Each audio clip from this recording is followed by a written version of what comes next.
Sejam todos muito bem-vindos e, em especial, hoje, bem-vindas a mais uma edição do podcast La Salle Talk. Meu nome é Alex e nessa edição especial de Dia da Mulher, eu e minha amiga Sofia estamos aqui para entrevistar uma convidada com mais de 20 anos de atuação em sua área. Atualmente, ela é delegada-chefe da Delegacia Especial de Atendimento à Mulher número 1, lá na Asa Sul. Ela é a doutora Adriana Romana. Doutora, muito obrigado por estar aqui hoje, por receber o nosso convite e por disponibilizar o seu tempo para conversar com a gente. É uma honra estar aqui participando desse projeto de vocês. Parabenizo pela iniciativa, que é muito importante a gente falar um pouco sobre essa questão da violência de gênero, da violência contra a mulher. Sim. Bom, delegada, nos últimos anos nós temos visto um aumento nas discussões sobre os registros de violência contra a mulher, né? Como que a senhora avalia essa situação atualmente do seu ponto de vista? Bem, ultimamente, né, há alguns anos, a gente tem acompanhado aí um aumento realmente, de fato, de mais campanhas, né, televisivas, de rádio, de TV, programas, redes sociais, falando mais sobre essa temática. Além dos registros policiais propriamente ditos terem aumentado também. E o que eu acho que se deve a esse aumento, né? Primeiro que a sociedade hoje se conscientiza mais sobre esse tema, que é muito importante, não só nas escolas, mas nas famílias, na sociedade como um todo. A gente precisa trazer para nós, para cada um de nós enquanto cidadãos, a responsabilidade de combater a violência, né? Especialmente a violência doméstica e familiar contra a mulher, que é a que traz mais sofrimento para a família e também é a que resulta aí, infelizmente, nos casos de feminicídio. Né? A maioria dos casos, mais de 80% dos casos de feminicídio, a gente atribui aí a convivência com o parceiro íntimo. Tá? Então, esse dado é muito importante porque esse número está intimamente relacionado com a violência doméstica. Então, não é porque a mulher está sozinha na rua e um desconhecido vai até ela e vai praticar um crime, ela vai ser vítima pelo fato de ser mulher. É pelo fato dela ser mulher, mas porque ela tem uma convivência com esse agressor. Então, esse autor, ele é conhecido e, na maioria das vezes, mora junto com ela na mesma casa. E a gente tem um aumento também no número de registros de ocorrências. E eu acredito que essas campanhas, essa conscientização, a especialização dos atendimentos, uma rede fortalecida, ela favorece essa mulher tomar a decisão de procurar ajuda. Então, esse aumento, eu acredito que se deva a isso. Por quê? Ainda com um número alto de registros, nós ainda temos muitos casos que não são registrados. Muitas mulheres ainda vivem numa situação de violência, silenciadas, sozinhas. E não procuram ajuda nem na polícia, nem em outro órgão aí que esteja disponível para fazer esse atendimento. Muito obrigado. Sim. E, doutora, diante desse aumento, uma coisa que se tornou essencial é a informação. Muitas mulheres ainda não sabem onde buscar ajuda. E, para quem não conhece, qual é o papel do DEAN e que tipo de apoio as mulheres podem encontrar quando procuram? Bom, a DEAN é a Delegacia Especial de Atendimento à Mulher. Aqui em Brasília, nós temos duas no Distrito Federal, né? Uma fica na Ceilândia, que é a DEAN 2, que faz o atendimento ali mais da região de Ceilândia, Sol Nascente, investiga esses crimes, mas também pode atender qualquer mulher do Distrito Federal. E a DEAN 1, que fica na Asa Sul, também está de portas abertas para toda a comunidade do Distrito Federal, de todas as regiões administrativas. Mas, para além das DEANs, a gente tem as delegacias de bairro, que são 31 unidades. Nessas unidades, a gente tem um plantão policial também, 24 horas por dia, 7 dias por semana, que faz esse atendimento inicial, o registro da ocorrência, e ali ela vai poder ter acesso, assim como nas DEANs, às medidas protetivas de urgência. E também temos nessas delegacias uma seção especial de atendimento à mulher, se houver necessidade de ter alguma investigação posterior de segmento aí no caso do registro. E além das delegacias físicas, nós temos a delegacia eletrônica. Então, a mulher também pode fazer esse registro através da delegacia eletrônica, ali ela vai ter acesso a todos os serviços disponíveis, inclusive a solicitação das medidas protetivas de urgência. Sim. Muito Obrigada. interessante ter essa medida eletrônica também, que torna muito mais acessível, né? Sim. Que às vezes uma pessoa que mora, por exemplo, em um lugar que é mais distante da Asa Sul e também de Ceilândia, talvez ela não consiga ir lá. Então a delegacia eletrônica é uma que eu não sabia, que é uma coisa muito interessante. Sim. Que você comentou. A delegacia eletrônica, só pontuar um ponto, ela iniciou em 2020, na época da pandemia, justamente porque, Sim. como os registros eram só presenciais, a gente percebeu que as mulheres não estavam tendo acesso, né? E estavam em casa, trancafiadas ali, naquele período da Covid, né? Impedidas de sair e sofrendo violência. Então, um caminho foi a delegacia eletrônica e hoje ela funciona perfeitamente. Então, assim, a medida protetiva que é solicitada na DP eletrônica, ela segue o mesmo caminho do registro presencial e chega até o judiciário e nós temos muito sucesso aí no deferimento das medidas também nesse caso. E aí, falando nesse aspecto das denúncias também, uma coisa que a gente ficou curioso é como que funciona no dia a dia, né? Como que essa realidade é para vocês trabalhando lá na Delegacia Especial de Atendimento à Mulher? Como é que é para vocês? Bom, lá a gente registra todo tipo de ocorrência, mas preferencialmente o nosso público são as mulheres que sofrem algum tipo de violência no contexto da Lei Maria da Penha e também de crimes sexuais. Então, a nossa investigação é voltada para esses dois crimes. Ou quando tem uma outra situação criminosa que tem algum fundamento de gênero. Então, no registro, nós podemos registrar todas as ocorrências, mas na investigação a gente é especializado. E também no atendimento, né? A gente tem um protocolo de atendimento para todos esses tipos de crime. E desde 2019, e ele é aplicado não só nas DEANs, mas também nas delegacias de bairro. Entendi, perfeito. Muito obrigado.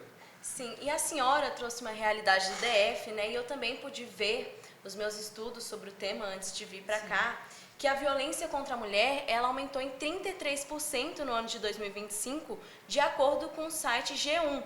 E esse aumento, ele é muito preocupante. E eu queria saber, de acordo com os casos que chegam na delegacia, quais fatores estão mais presentes nas violências contra as mulheres? Olha, depende muito da região administrativa, depende muito da realidade social dessas mulheres, né? Então, assim, na DEAN 2, eu já tive o prazer e a experiência de trabalhar nessa unidade também. A gente tem um público que sofre violências mais intensas, no sentido de sofrer uma agressão física. A gente tem mais casos de feminicídios tentados ali na região, do que na DEAN 1, que é uma delegacia que tem um público um pouco diferenciado e que não significa que as violências sejam menos importantes, né? Todo tipo de violência é importante. Então, a gente vê muitos casos de violência psicológica, de ameaça, de perseguições. E esses crimes são muito importantes porque eles predizem uma situação de feminicídio. Então, uma situação de perseguição, ela acende um sinal de alerta muito grande em relação à situação de risco que essa mulher esteja, né, naquele momento. Então, a gente tem que ter uma atenção especial, não só quando tem uma violência física, mas também nesses outros casos. Entendi. Obrigada. E aí ela mencionou esse aumento de 33%, e uma coisa que às vezes a gente se questiona, que eu também queria saber o que, na sua visão, se esse aumento ele é porque os casos estão aumentando ou porque as denúncias estão aumentando, né? Olha só, eu acredito que as denúncias estão aumentando, porque a violência doméstica ela sempre existiu, né? É algo cultural, histórico, e infelizmente, para a gente poder mudar essa realidade, a gente precisa fazer o que a gente está fazendo aqui hoje, né? Trabalhar com a prevenção, trabalhar com as questões voltadas à desconstrução do patriarcado, do machismo estrutural, porque essa é a principal causa, né, das violências e que acabam desencadeando aí no feminicídio. Então, a gente precisa desconstruir essa nossa ideia de que os homens são mais fortes, que eles são mais importantes, que eles são mais inteligentes e que as mulheres estão no segundo plano. Então, é em decorrência disso que a gente tem essa situação de violência presente hoje. E para a gente, daqui a 30 anos, não estar falando sobre isso, a gente precisa atuar agora, na mudança desse cenário que perpassa principalmente pela questão da educação. Sim. E esse tema do nosso episódio hoje do La Salle Talk, né, a gente está falando sobre a conscientização, é muito importante para todas as idades. E levando isso em consideração, agora pensando nos alunos do Ensino Fundamental 2 e Ensino Médio que estão nos assistindo agora, que atitudes do dia a dia podem indicar comportamentos abusivos, mesmo em relacionamentos adolescentes?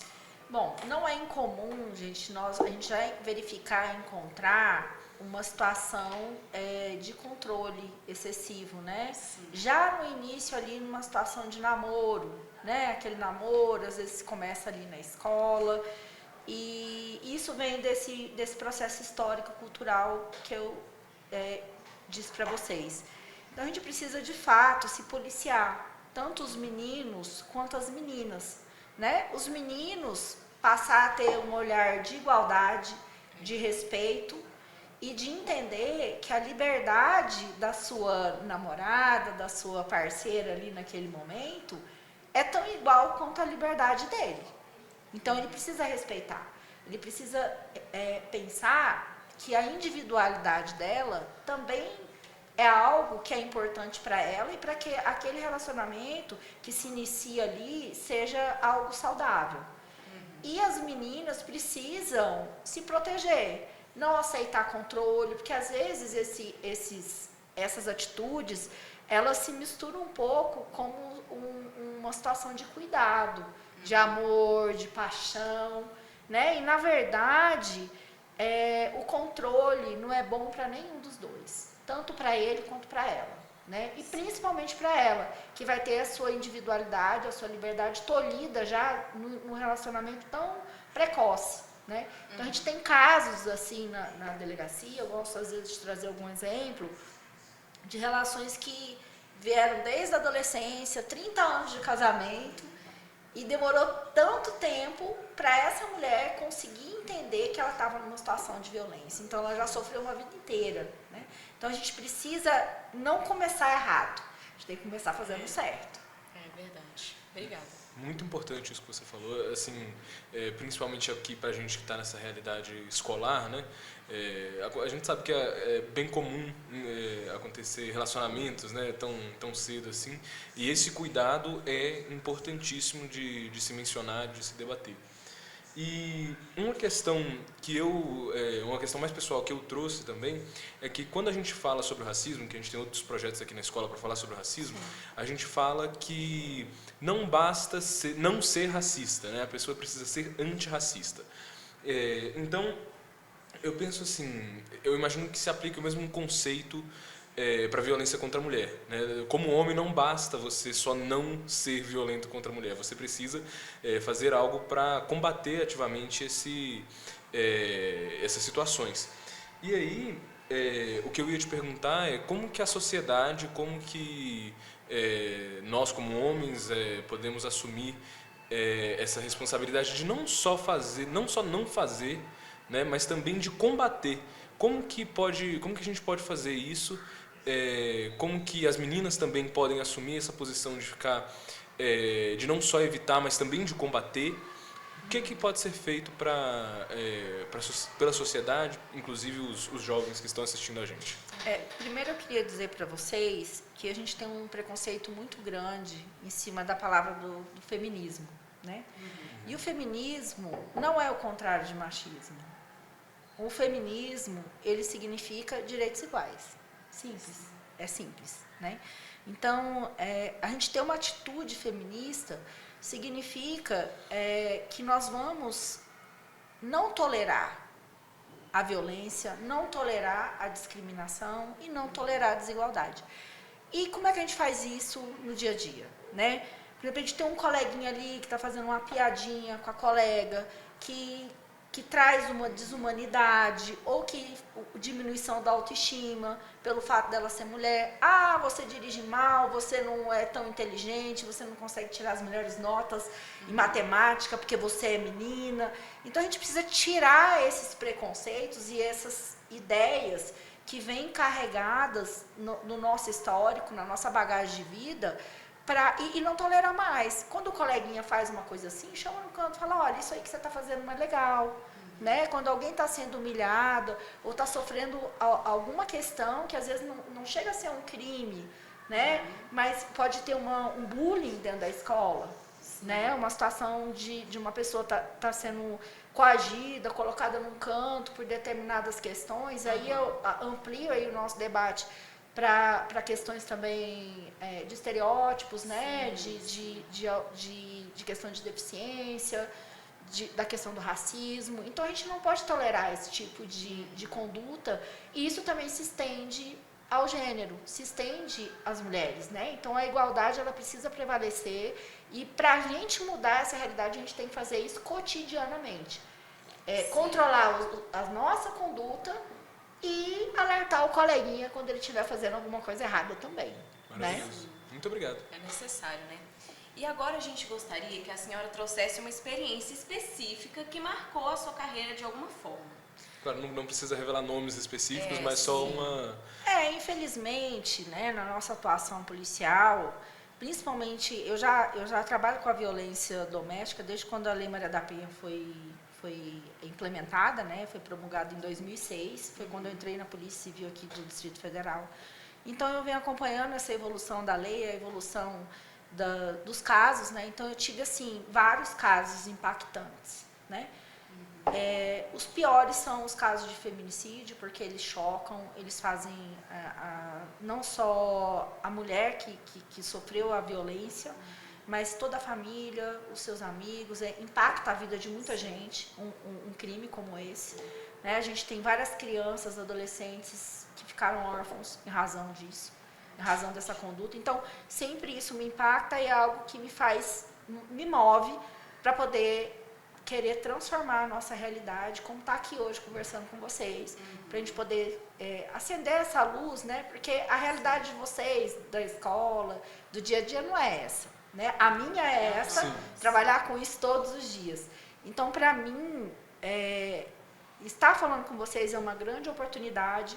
E os casos, assim, eu não tenho um específico, mas são todos eles são muito importantes, principalmente quando a gente vê uma situação de feminicídio e também quando a gente vê uma situação que envolve violência sexual contra criança e adolescente, principalmente as meninas, que são as maiores vítimas também, em razão dessa questão da violência de gênero. Sim.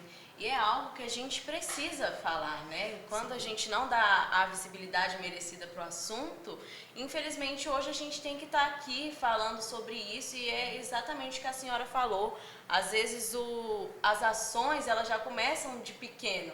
Então quando a gente vê uma criança falando uma coisinha assim, quando a gente intervém, a gente já fala, não é certo. Às vezes a criança já começa a mudar o posicionamento. Então eu acho que esse episódio é muito importante para a gente estar falando, como o Alex falou, do racismo, a questão da violência sexual. São coisas que, para que elas parem de acontecer, a gente precisa, né, falar sobre.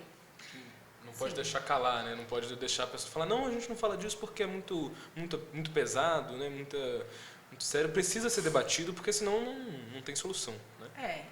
Atrás do silêncio, a gente tem muitas vítimas, né? E se a gente só jogar a sujeira debaixo do tapete e não limpar, a gente não vai se transformar. Então a gente precisa de fato ter ações, a gente precisa discutir.